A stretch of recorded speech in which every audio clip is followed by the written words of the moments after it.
Pueden En iniciar. ok. En esta presentación de división de poderes del Poder Ejecutivo, Legislativo y Judicial, le presento a nuestro equipo que está conformado por el compañero Luis Alejandro Saucedo León, la compañera Elizabeth Peralta Francisco y yo, María de los Ángeles Sierra Martínez. En esta presentación daré a conocer lo que es el Poder Ejecutivo. En la siguiente diapositiva podemos observar que el Poder Ejecutivo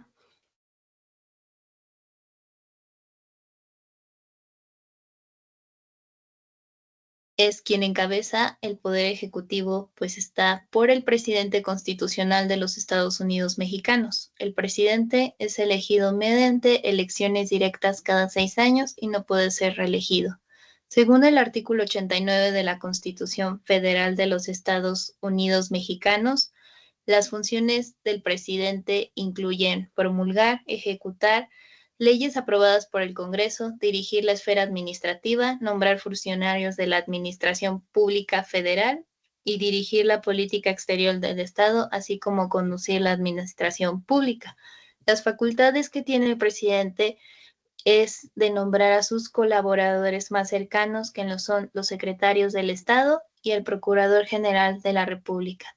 En la siguiente diapositiva podemos observar los lineamientos para ser presidente. Se requiere ser ciudadano mexicano por nacimiento en pleno goce de sus derechos, hijo de padre o madre mexicanos y haber residido en el país al menos durante 20 años. Tener cumplidos 35 años al tiempo de su elección, haber residido en el país durante todo el año anterior al día de la elección, la ausencia del país hasta por 30 días, no irrumpe la residencia. No pertenecer al estado eclesiástico ni haber sido ministro de algún culto, no estar activo en el ejército, pues 6 meses antes del día de su elección, no ser secretario o subsecretario de Estado, fiscal general de la República, ni titular del Poder Ejecutivo en alguna entidad federativa, a menos de que su puesto haya sido dejado 6 meses antes de su elección y no estar comprendido en alguna de las causas de incapacidad establecidas en el artículo 83. En la siguiente diapositiva podemos ver que además del presidente, cada estado de la Federación Mexicana elige a su propio gobernador, quien es la cabeza de la administración pública local y tiene su propio gabinete con diversas secretarías, dependencias y direcciones, ya que en México es una república federal, que esto quiere decir que el poder se divide entre un gobierno federal y los gobiernos estatales. Los gobernadores también son elegidos mediante elecciones directas y tienen un mandato de 6 años, aunque su reelección sí es posible. En la siguiente diapositiva podemos observar las funciones del Poder Ejecutivo, las cuales, pues el Poder Ejecutivo está conformado al Estado moderno, junto al legislativo y al judicial. Este poder, su principal función es la conducción y gestión política del Estado, es decir, está llevado para tomar decisiones y acciones en beneficio de la sociedad. Tiene la responsabilidad principal que es administrar y ejecutar en voluntad popular, o sea, que lleve a cabo las acciones y políticas que han sido elegidas por el pueblo a través de sus elecciones democráticas. El presidente es quien es elegido por el voto popular, es el encargado de representar al Estado, tanto al país como en el extranjero. En el siguiente poder, mi compañero Luis Alejandro lo va a explicar del poder legislativo. Muchas gracias. A continuación, yo, Luis Saucedo, les voy a hablar sobre el Poder Legislativo. Bueno, vamos a empezar. Como podemos ver aquí, estamos hablando básicamente de lo que compone la Cámara de Diputados y Senadores. La función principal es crear, reformar y derogar leyes. A eso se dedica el Poder Legislativo. Esto siempre y cuando sea la voluntad del voto popular y de las personas. Bueno, esto quiere decir que se deposita en el Congreso de la Unión, también llamado Congreso General, que quiere decir que este Congreso es lo que lo conforma y se divide en la Cámara de Diputados ya anteriormente mencionada, que tiene 500 diputados. 300 por mayoría relativa y 200 por representación proporcional. También está la Cámara de Senadores, integrada por 128 senadores, 3 por cada estado y 32 representantes del proporcional. Funciones generales del Congreso. Bueno, las funciones de este Congreso es legislar en materia de interés nacional como seguridad, salud, educación, energía, economía, entre muchas otras cosas. También es establecer contribuciones y aprobar el presupuesto de egreso de la Federación. Eso quiere decir que pues van a autorizar impuestos, declarar la guerra, aprobar tratos internacionales y regular el comercio entre estados y con el extranjero. Esto quiere decir que si en dado caso el Estado mexicano, por poner un ejemplo, llegara a declarar la guerra, los que lo hacen son ellos, la Cámara de Diputados y Senadores. Establecer leyes sobre los derechos humanos, seguridad pública y justicia, entre otras cosas. Básicamente ellos se encargan de establecer las leyes por las que nosotros los mexicanos vivimos. Facultades exclusivas de cada cámara. Vamos a hablar básicamente de qué se dedica cada cámara. La Cámara de Diputados se dedica más que nada a aprobar el presupuesto anual del país. Entonces, gracias a ellos es que tenemos los presupuestos y el dinero del dinero que a cada estado se le va a asignar. Revisar las cuentas públicas, declarar si hay lugar o no proceder penalmente contra un servidor público, sea un juicio político, digamos que el presidente haga algo indebido, ellos van a ser los que se dediquen a hacer ese juicio. Bueno, luego tenemos la Cámara de Senadores. La Cámara de Senadores se dedica a ratificar nombramientos del presidente. Eso quiere decir que tras una elección, ellos se van a encargar de dar el visto bueno, vamos a decirlo, aprobar o rechazar tratados internacionales, analizar la política exterior y autorizar el uso de la Fuerza Armada para fuera del país. Eso quiere decir que finalmente ellos van a decidir si se declara una guerra o no, o un estado de emergencia. Luego tenemos la importancia del poder legislativo.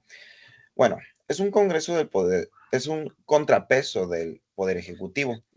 Como todos los poderes, pues realmente existe la división de poderes en el Estado para poder hacer contrapeso y que no todo se vaya en un solo grupo de individuos. Tiene que haber contrapuntos entre las posiciones políticas, ¿no?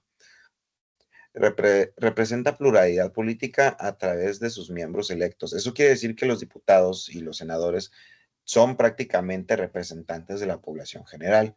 Eso quiere decir que cuando nosotros vamos y votamos por un diputado, es la persona que queremos que nos represente dentro de la Cámara de Diputados y Senadores. Permite que el ciudadano, mediante sus representantes, tenga influencia directa o no en la elaboración de leyes. ¿Por qué? Bueno, pues nosotros cuando votamos por alguien es porque tiene ciertas convicciones o intereses que a nosotros no son afines. Es por eso que es importante cuando nosotros votamos por estas personas que estén de acuerdo con nuestros ideales y también que estemos de acuerdo con nuestras necesidades, ¿no? A continuación, le toca al Poder Judicial de mi compañera. Adelante. Gracias, Luis. Posterior a esa explicación, yo les voy a tocar un poco del Poder Judicial, que de acuerdo al artículo 94 se compone de 11 integrantes, tanto ministros como ministras, y funcionarán en un pleno.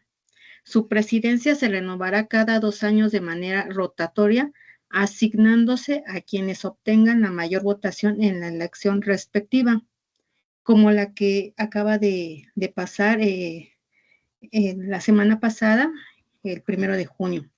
Para poder postularse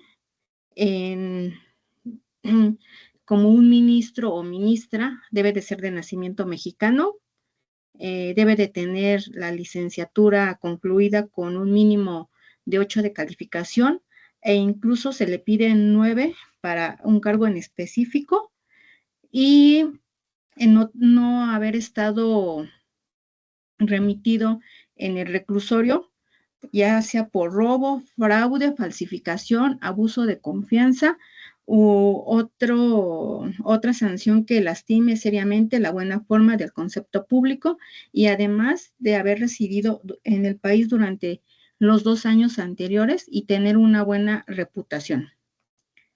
Siguiente diapositiva. La función del Poder Judicial se encarga de impartir justicia y proteger los derechos humanos de los ciudadanos, interpretar las leyes, resolver denuncias, juicios y problemas entre particulares cuando se trata de asuntos federales, proteger los derechos humanos establecidos en la Constitución Federal y los tratados internacionales. Es un órgano de equilibrio entre los otros poderes, es decir, el ejecutivo y el legislativo, e impartir justicia. Siguiente diapositiva. Aquí tenemos un esquema de cómo está dividido el Poder Judicial mexicano en el federativo y en las entidades federativas. De acuerdo al artículo 94, el federativo está compuesto por la Suprema Corte de Justicia, el Tribunal Electoral, los tribunales colegiados y unitarios de circuito, juzgados de distrito, y en las entidades federativas, de acuerdo al artículo 116, fracción tercera, en tribunales que establezca las constituciones respectivas de cada entidad federativa. Y en la Ciudad de México, de acuerdo al artículo 122, fracción 1, está compuesto por un Tribunal Superior de Justicia, el Consejo de Judicatura y los juzgados y tribunales que establezca la Constitución de la Ciudad de México. Siguiente diapositiva. Ahora bien, ¿cómo funciona lo que es el Poder Judicial? Por ejemplo, la Suprema Corte de Justicia de la Nación es el máximo tribunal encargado de interpretar la Constitución. Los tribunales de circuito y juzgado de distrito resuelven conflictos legales a nivel regional y local. El Tribunal Electoral encargado de resolver conflictos electorales. El Consejo de la Judicatura Federal administra y supervisa la actividad del Poder Judicial. Entonces, cuando hay un juicio, es un proceso en el que se busca resolver un desacuerdo, denuncia o injusticia entre partes con intereses opuestos. El juez debe basar su decisión en la legislación vigente y en las pruebas que haya presentado de ambas partes. El proceso judicial sigue un conjunto de pasos establecidos por la ley, los cuales pueden variar dependiendo del tipo de juicio. Sin embargo, los procedimientos más comunes incluyen, aquí podemos ver la denuncia, que está marcada con la campanita primero, que se presenta la demanda y la respuesta. Después la recopilación y presentación de pruebas. Posteriormente se hace la exposición de conciliación, o sea, los alegatos. En esta fase los involucrados buscan convencer al juez sobre la validez de su postura. Viene la emisión de la sentencia. El juez analiza la evidencia y aplica la legislación vigente para tomar una decisión que resuelva el conflicto. Y viene la apelación en caso de que alguna de las partes no esté satisfecha con la sentencia, puede solicitar que el juez de mayor jerarquía resuelva el caso. Y hasta aquí la presentación de nuestro equipo. Agradecemos su atención, maestro. No sé si alguno de mis compañeros tenga algo más que comentar.